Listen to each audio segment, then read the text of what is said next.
કચ્છના Mandvi auditorium hall ખાતે the Mandvi education society દ્વારા એક રાષ્ટ્ર એક ચૂંટણી પરિસંવાદ કાર્યક્રમ યોજાયો। આ કાર્યક્રમમાં એજ્યુકેશન સોસાયટીના ઉપપ્રમુખ અને ગુજરાત પ્રદેશ વન નેશન વન ઇલેક્શનના સહસંયોજક જગદીશભાઈ પારેખ દ્વારા માર્ગદર્શન પૂરું પાડવામાં આવ્યું। કાર્યક્રમમાં આદિજાતિ વિભાગના મંત્રી કુંવરજી હળપતિએ સંબોધન કરતા જણાવ્યું કે દેશના વડાપ્રધાન નરેન્દ્ર મોદીએ જે નેમ લીધી છે તેને આપણે સાર્થક કરવાની છે। વન નેશન વન ઇલેક્શન પર તેમણે જણાવ્યું કે આપણા રાષ્ટ્રમાં એક જ ચૂંટણી થવી જોઈએ જેના કારણે આર્થિક ખર્ચાઓ ઓછા થશે। પરિસંવાદના મુખ્ય વક્તા ડોક્ટર અનિલ પટેલે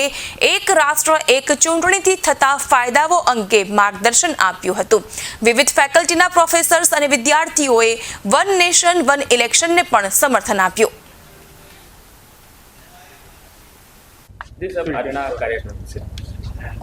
આજે માંડવી એજ્યુકેશન સોસાયટીના આ હોલમાં ખૂબ મોટી સંખ્યામાં આ વિસ્તારના પ્રબુદ્ધ નાગરિકો સાથે મતદાતા સંવાદ થયો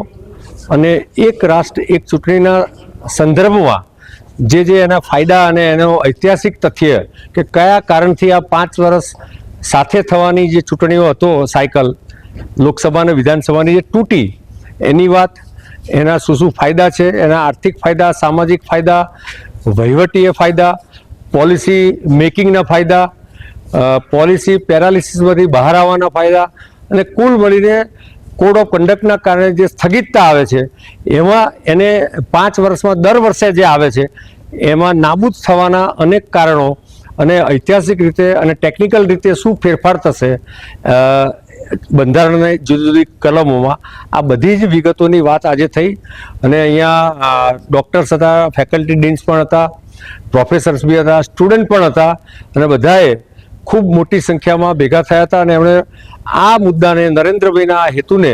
2047નું વિકસિત ભારત બનાવવા માટે પ્રચંડ જન સમર્થન આપ્યું છે।